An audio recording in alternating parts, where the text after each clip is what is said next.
Pagtutol ni Juan. Sabi ni Juan Pedro, hindi totoo yan. Sabi ni Juan, gusto mo, subukan natin ngayon. Patayin natin ang pusa mo at maghintay tayo ng ilang oras kung mabubuhay pa yan. Sabi ni Pedro, sige, Juan, eto yung pusa ko na may 7 kulay at ako'y naniniwala, 7 ang buhay niyan. Kinuha ni Juan at saka inilabas ang kanyang 29. At ginilitan ni Juan sa leeg yung pusa at inilapag sa kanilang paanan. After 3 hours ng kanilang paghihintay, hindi gumagalaw, hindi kumikibo yung pusa. Sabi ni Juan, kita mo Pedro, hindi talaga totoo na 7 ang buhay ng pusa mo, pero 7 ang kulay. Sabi ni Pedro, magantay pa tayo ng 3 oras. Nagantay ulit sila ng 3 oras at lumipas ito. At yung pusa, inilangaw na at tinanggap na. Hindi pa rin gumagalaw. Sabi ni Juan, kita mo Pedro, hindi totoo yung sinasabi ng lola mo na 7 ang kulay ng pusa, 7 ang buhay. Sabi ni Pedro, magantay pa tayo ng panibagong 3 oras. Ilang oras na? 7 na oras. Lumipas na mabilis ang 3 oras na yon at naging eksaktong 7 na oras. Walang kagalaw-galaw ang pusa. Dumami ang langgam, dumami ang langaw sa pusa at medyo nangamoy na ang pusa. Sabi ni Juan, Pedro, talagang hindi totoo na 7 ang buhay ng pusa mo dahil 7 ang kulay. Sabi ni Pedro, tama ka, Juan. Nakalimutan ko sabihin sa iyo, Juan. Nung patayin mo yung pusa ko, pang-7 na yan. Kaya hindi na mabubuhay yan. Ngayon ay kwentong kutsero, pero may realidad, mga kapatid.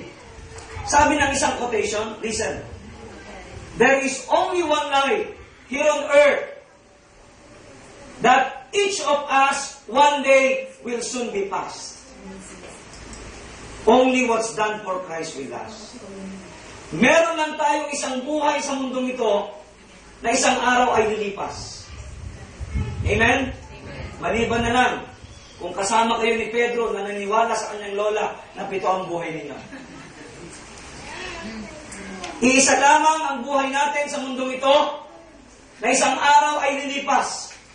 Subalit, yung ginawa lamang natin para kay Kristo ang hindi kukupas. Palakpakan natin ang Panginoon.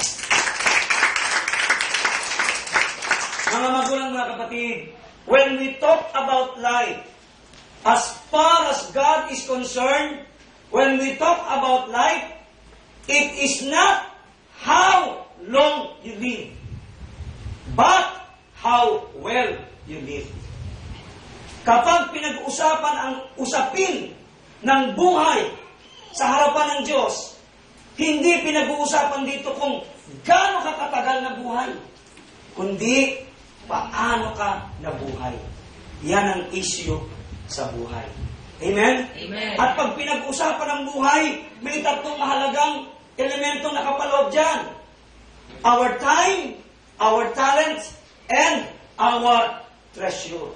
Kaya kapag sinabi mo, Lord, I give you my life, Lord, I surrender you to you fully my life, it only means that your time, your talent, and your treasures is now under God's control.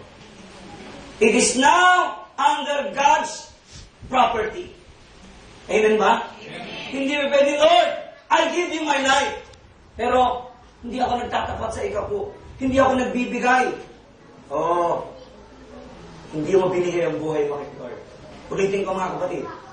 When we talk about life, it involves your time.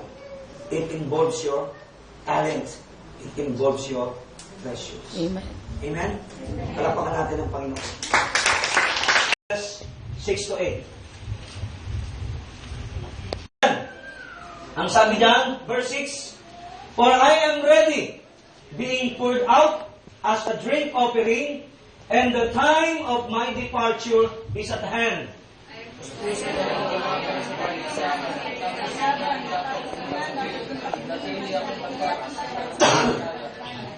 Ayun lahat, verse 8. Pakinali, there is laid up for me the crown of righteousness, which the Lord, the righteous judge, will give to me on that day, and not to me only, but also to all who have loved His appearing.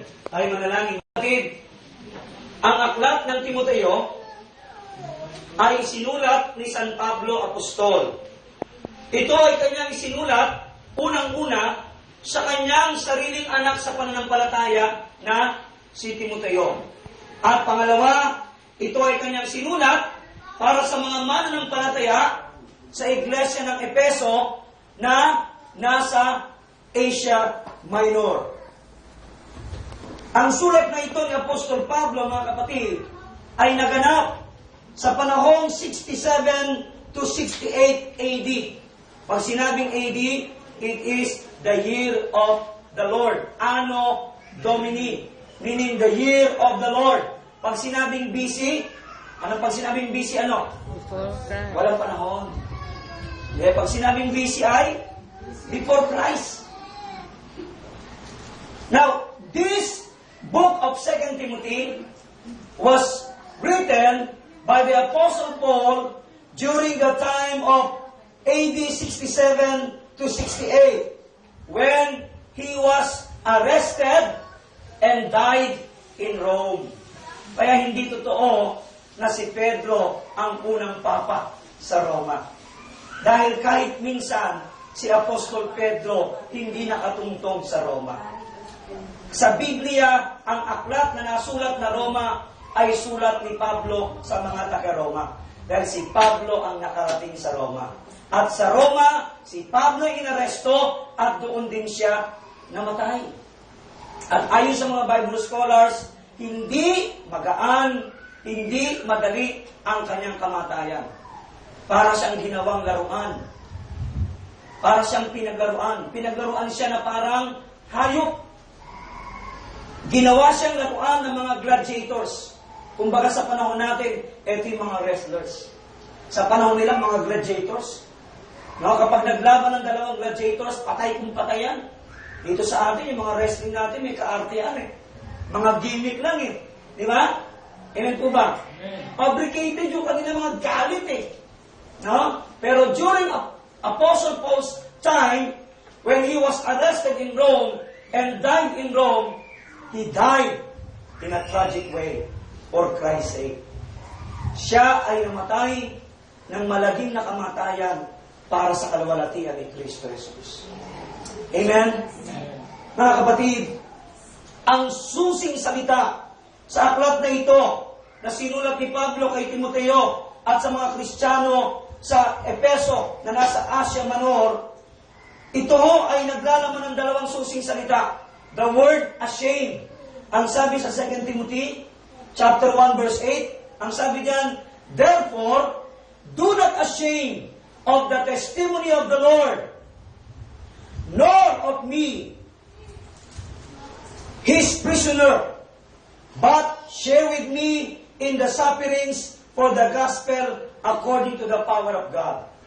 Ang isang pangunahing salita na mapapansin natin sa 2 Timothy ay yung salitang huwag mahihiya, huwag matatakot, huwag ikahiya ang Panginoon, huwag matatakot para sa Panginoon. Yun ang sabi ni Pablo. Pangalawang keywords sa aklat ng 2 Timothy ay yung salitang endure.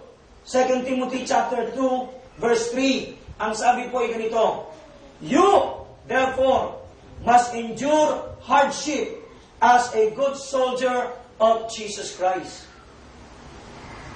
These are the two keywords in the book of 2 Timothy. Mga kapatid, ayon pa rin sa mga dalubhasa na mag-aaral ng banal na kasulatan, ang sabi nila, the book of 2 Timothy was a deathbed communication of Paul the Apostle to Timothy, his spiritual son. Anong ibig sabihin nito?